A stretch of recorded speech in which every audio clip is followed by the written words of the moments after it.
The sunlight peeked through the curtains as Rachel Carter opened her eyes. It was the start of a new day, but it felt like any other. She stretched and sat up, looking around her neat little apartment. Everything was in its place, just the way she liked it. She got out of bed, put on her slippers, and headed to the kitchen to make her favorite cup of coffee. As the coffee brewed, she took a quick shower.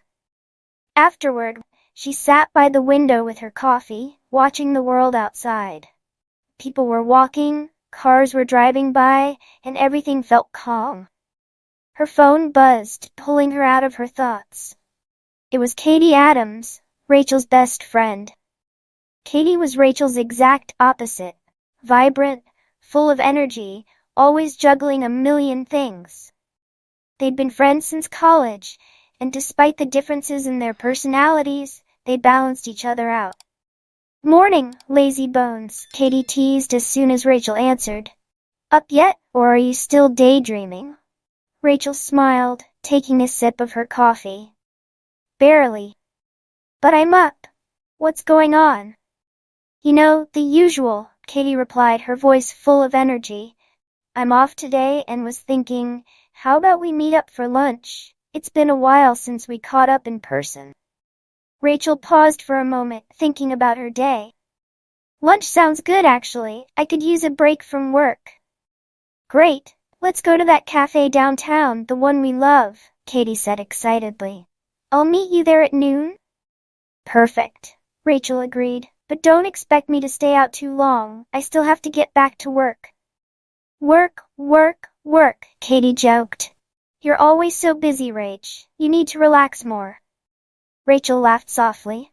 "I like being busy. You know me." Katie sighed playfully. "All right, Miss Routine, but today I'm not taking no for an answer. See you at noon." "See you then," Rachel replied, feeling more awake after their chat.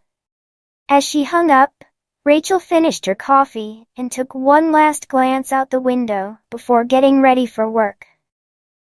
By 9 a.m., Rachel was at her office, a small design studio downtown. She was a graphic designer and loved her job. The office was quiet most of the time, which suited her perfectly. Rachel's desk was neat, with her laptop open and a cup of coffee beside it. She was focused on her latest project, a logo design for a local business.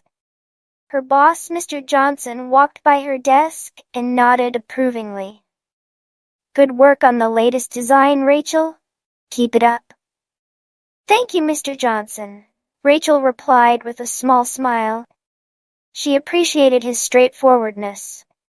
He didn't say much, but when he did, it was usually something positive. Later, her coworker, Tom, walked by and leaned against her desk. Tom was the office chatterbox, always with a story or some random joke. "Hey, Rachel," Tom said with a grin. "How's the logo coming along?" "It's almost done," Rachel replied, smiling back. "I just need to tweak the colors a bit." "Looks good," Tom nodded, glancing at her screen. "You're always so focused. How do you stay on track all the time?" "I guess I just like to keep things organized," Rachel said, shrugging. "It helps me get things done." "Wish I had your focus," Tom joked. "I get distracted by everything." Rachel laughed softly. "I'm sure you'll get your project done in time."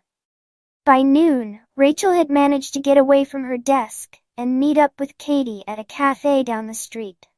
Katie, with her blonde hair and bright personality, was already seated, waving as Rachel walked in. "There you are," Katie said, standing up to give her friend a quick hug.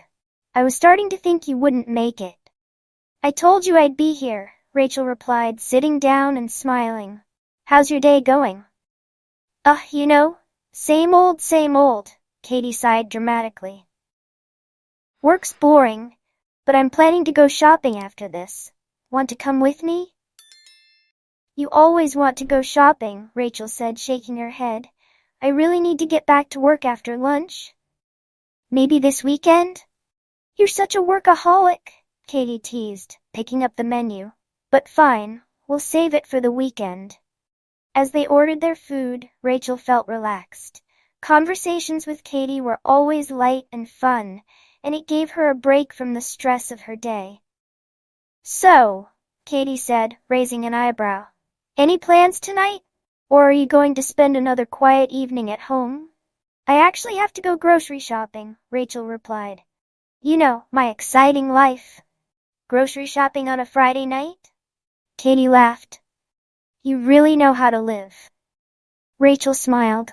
Hey, someone has to keep the fridge stocked. By the time Rachel finished her work, it was already getting dark. She packed up her things and decided to stop by the supermarket on the way home. She needed groceries for dinner, and the store was close by. She liked doing her shopping in the evening when the store was quieter. The supermarket was familiar.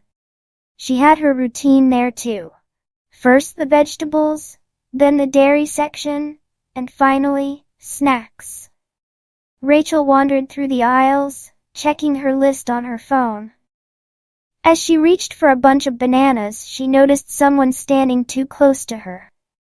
It was a man, about her age, with a worn-out jacket and a strange smile on his face. He was just a little too friendly. Excuse me, he said, his voice a bit too eager. Do you know if these bananas are fresh? Rachel glanced at him briefly and gave a polite smile. I'm not sure, she replied, feeling the hairs on her neck stand up. She quickly moved her cart to the next aisle, hoping the interaction was over. But as she walked through the store, something unsettling happened. Every aisle she turned into, the man was there. At first, she thought it was a coincidence. It's a supermarket, after all. People are bound to end up in the same places. But the uneasy feeling in her stomach grew stronger. She tried to ignore him, focusing on her shopping. But every time she glanced up, there he was. When she picked up a carton of milk, he appeared next to her, holding a carton of his own. When she looked at the cereal, he was there too, his eyes constantly on her. Rachel felt a chill run down her spine. This wasn't normal, something was off. At one point she turned into the cleaning supplies aisle, hoping to lose him, but there he was again. This time, he tried to start another conversation. You come here often? He asked, his smile now feeling more like a smirk. Rachel forced a smile, trying to stay calm. Yes, sometimes, she replied, her voice shaky. Her mind was racing. What was he doing? Why was he following her? She hurried toward the checkout lanes, her heart pounding. She thought that maybe, just maybe, it was all in her head. Maybe he was just doing his own shopping. But when she reached the checkout line, her worst fear was confirmed. He stood right behind her. As she paid for her groceries, she could feel his eyes on her. Her hands shook slightly as she handed her card to the cashier. She needed to get out of there, fast. The store was full of people, but she felt completely alone. When Rachel grabbed her bags and headed for the exit, she hoped that would be the end of it. But as she stepped outside into the dark parking lot, her stomach sank. He was following her. The cool night air hit her face as she quickened her pace, her eyes darting around looking for someone, anyone who might help. The parking lot was mostly empty now, and her car felt like it was a mile away. Rachel's mind raced. Should she confront him? Should she run? Her heart pounded in her chest as she weighed her options. She didn't want to panic, but her body was telling her something was wrong. Very wrong. As she reached her car, she made a decision. She spun around, her eyes locking with his. Can I help you? She asked, her voice stronger than she felt. The man stopped, his expression shifting. His smile faded, replaced with something darker, something more dangerous. I was just trying to be friendly, he said, his voice now cold. You don't have to be rude. Rachel felt a surge of fear, but she didn't back down. "I don't know you," she said firmly, "and I don't appreciate you following me." For a moment, there was silence. The tension was thick, like the calm before a storm. Rachel glanced around the lot, praying someone would walk by, but no one was there. The man took a step closer, his eyes narrowing. "You're overreacting," he muttered, his voice dripping with anger. Rachel's heart raced. She didn't know what to do, but she knew she had to act fast. The man stepped closer, but before he could say anything else, a car pulled into the lot. It was her neighbor Mike, who worked as a night security guard. He had always told her, "If you ever need help, don't hesitate to call." "Everything okay here?" Mike asked, stepping out of his car. His presence was strong, and it was clear he wasn't going to let anything happen.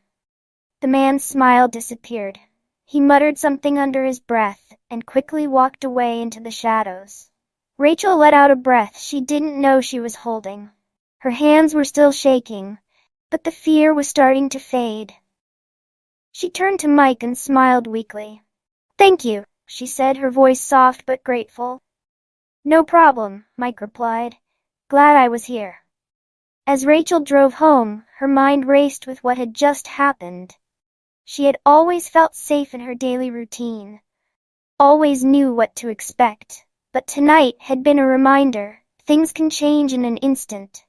She couldn't stop thinking about how close she had come to something dangerous, but she had done the right thing. She had stood up for herself, and she had asked for help. That night, as she locked her doors and checked the windows, Rachel knew one thing for sure. She would never take her safety for granted again. And from then on, she promised herself that if anything ever felt wrong, she would trust her instincts. Because in a world where anything can happen, it's better to be safe than sorry. Your progress doesn't end here. To continue advancing your English skills, click on the next video or explore the additional videos we've thoughtfully selected for you.